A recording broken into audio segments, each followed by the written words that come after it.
Why do so many of us find ourselves drawn to conspiracy theories and cults? Today on MindBloomz, we're not here to judge or debunk. We're here to explore the deep psychology that makes these beliefs so compelling. Let's decode the universal needs and mental shortcuts that can lead anyone, yes, anyone, down the path of extraordinary conviction. In times of chaos, pandemics, natural disasters, or any event that disrupts our sense of normalcy, we find ourselves adrift. Crises, whether they be economic downturns, political upheavals, or societal shifts, leave us feeling vulnerable and uncertain about the future. And then there's personal loss. The grief, the heartache, the feeling of being utterly lost.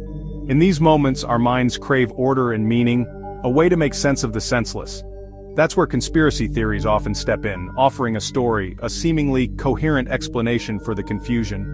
They work by turning random events into a narrative, a drama complete with heroes and villains, secret plots and hidden agendas. Suddenly there's a clear plot, a beginning, middle and end, even if it's based on speculation and conjecture.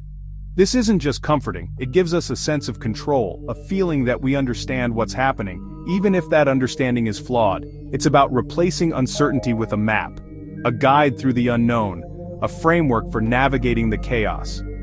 Even if that map is imaginary, even if it leads us down the wrong path, it's still preferable to feeling lost and directionless. Ultimately, we're wired to seek closure, to find answers, to resolve the cognitive dissonance that uncertainty creates. And a simple, complete explanation, no matter how far-fetched, is far more satisfying than a messy, ambiguous truth. Because the truth can be complex, nuanced, and often difficult to accept, while a conspiracy theory offers a neat and tidy package. That's why these stories stick. They resonate with our innate desire for order and understanding. In the end, they transform the unknown into something we can grasp, something we can process, even if it's ultimately a false understanding. Our brains are incredibly efficient, but they don't always operate with perfect accuracy. To navigate the complexities of daily life, our brains use shortcuts, heuristics, to make sense of overwhelming information. Think about the sheer volume of data we process every single day. Without these mental shortcuts, we'd be paralyzed by analysis. But these shortcuts, while helpful, come with biases. They can lead us down paths of flawed reasoning and inaccurate conclusions. One common bias is confirmation bias.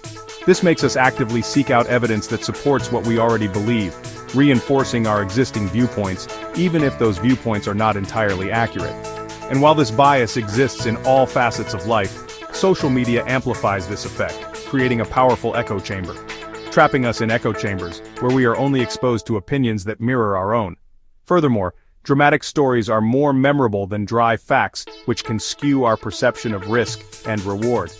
Ultimately, our fears shape how we interpret evidence, leading us to prioritize information that confirms our anxieties. These mental habits don't make us foolish, they make us human. They are part of the complex tapestry of how we process the world around us. We're fundamentally wired for belonging. It's part of our human DNA. From the earliest days of humanity, survival depended on being part of a group. And in today's increasingly fragmented world, where traditional social structures are weakening, people are actively seeking new tribes to fill that void, sometimes finding them in unexpected places, like cults or online conspiracy groups. These offer a ready-made sense of community. These communities offer more than just shared beliefs. They provide something much deeper. They offer a ready-made identity, a label to wear with pride. They offer validation for one's thoughts and feelings, a constant stream of agreement and support. And perhaps most importantly, they offer a sense of purpose, a feeling of being part of something larger than oneself. However, challenging the group's core ideas can feel like a direct threat to one's very self, to the carefully constructed identity they've embraced. This makes it incredibly hard to leave or even to question the group's dogma, for fear of rejection and isolation. The perceived need to protect the tribe, to defend its beliefs against outside criticism, often tragically outweighs the need for objective evidence and critical thinking. When trust in institutions breaks down, people look for new authorities, often charismatic outsiders or influencers. These figures promise forbidden knowledge and build personal trust, filling the vacuum left by failed institutions. The need for authority doesn't disappear. It just shifts to new sources. This shift can make alternative explanations feel more trustworthy than official ones.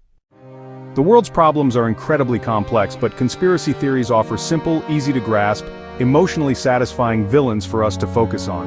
It's far easier to blame a secret cabal than to confront messy, systemic realities head-on. A clear villain gives us a target to blame and a comforting sense of moral clarity, letting us feel innocent, righteous, and justified. Simplicity is comforting, even if it's ultimately not true. The pull of belief isn't about intelligence, it's about universal human psychology. Understanding these mental forces is your superpower in a world of information and misinformation. Question your own beliefs, seek out diverse perspectives, and recognize your biases. Your mind is powerful, don't let it run on autopilot. Stay curious, stay humble, and let your mind truly bloom. Have you ever caught yourself nodding along, even when you quietly disagree? It's a feeling we all know, the invisible pull of the crowd. Our belief systems aren't just shaped in isolation, they're forged in the fires of our earliest experiences. Picture a child at a family dinner, absorbing lessons and values that become the bedrock of what they believe. As we grow, the mirror widens. Friends and social circles reflect back expectations, sometimes gently nudging, other times pushing us toward conformity. Imagine the hesitation of wanting to speak out, but feeling the weight of the group's opinion. In today's digital age, the challenge grows even more complex. Social media algorithms feed us more of what we already think, building comfortable bubbles that make it harder to see beyond our own perspectives. It's easy to become trapped, scrolling through endless echoes of our own beliefs, but breaking free is possible. Finding your own voice means questioning, listening, and daring to step outside the crowd. It's about recognizing the pressure to conform, and choosing instead to think independently. Imagine the strength it takes to step forward, to let your voice ring out above the noise. In a world telling you what to think, remember, your beliefs are yours to build. Seek out new viewpoints, challenge your assumptions, and let your voice be heard. Because true growth comes not from blending in, but from boldly standing out.